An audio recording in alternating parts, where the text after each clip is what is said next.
കാക്ക സംഭവം വലിയ സൂത്രശാലിയൊക്കെ തന്നെ, ഭയങ്കര ബുദ്ധി എന്നൊക്കെ പറഞ്ഞു. പക്ഷേ കാക്ക, പണ്ടത്തെ കാക്ക ഇന്നത്തെ കാക്കയൊക്കെ ഒരേ ബുദ്ധിയുണ്ട് കേട്ടോ, വളർന്നിട്ടൊന്നുമില്ല.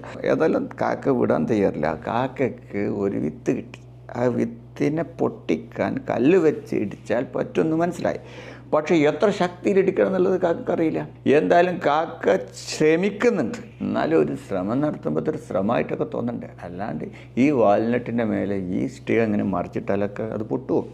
അങ്ങനെ ആലോചിക്കുമ്പോൾ കാക്ക പൊട്ടനല്ലേന്ന് തോന്നും. എന്നാൽ ഈ കാക്ക ചിന്തിക്കുന്നത് പിന്നെ വേറെ ലെവലാണ്. അതേ, ബിസിയായിട്ട് വാഹനങ്ങൾ പോണ റോട്ടിൽ കൊണ്ടുപോയിട്ട് ഈ വാൽനട്ടിനെ കൊണ്ടുപോയിട്ട് എന്നിട്ട് സൈഡിൽ അവിടെ കാത്തുനിന്ന് എന്നിട്ട് ഇതൊന്ന് നോക്കി നിൽക്കുക. വാഹനങ്ങൾ 1 പോണ്, 2 പോണ്, 3 പോണ്, വാൽനട്ടുമ്മ കയറുന്നില്ല. കാക്കയ്ക്ക് മനസ്സിലായി ടയറുകൾ അധികം പാസ് ചെയ്യുന്ന സ്ഥലം വ്യത്യസ്തമാണ്, അതുകൊണ്ട് ഇവിടെ വെച്ചാൽ പറ്റില്ല എന്ന് തോന്നി.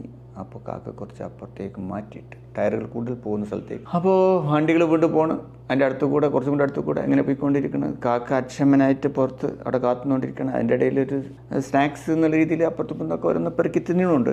പക്ഷേ കണ്ണ് അവിടെ തന്നെ. കാക്ക കോഴിക്കോട്ടിലാന്ന് പറയില്ല, ആ കുറുക്കനാണല്ലേ, കാക്ക അങ്ങനെ തന്നെ.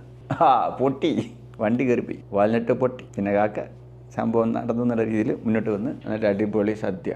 അതൊരു രസമാണല്ലോ. ഇങ്ങനെയൊക്കെ പ്രയാസപ്പെട്ടുണ്ടാക്കി നമ്മുടെ ബുദ്ധിയൊക്കെ ഉപയോഗിച്ചിട്ട് അങ്ങ് പൊട്ടിച്ചെടുക്കുമ്പോൾ അതിൻ്റെ ടേസ്റ്റ് കൂടും അല്ലേ. അപ്പോൾ തുടക്കം പഴച്ചെങ്കിലും ബുദ്ധിയില്ലാത്ത പൊട്ടത്തരങ്ങളൊക്കെ ചെയ്തെങ്കിലും പെട്ടെന്ന് കാക്കക്ക്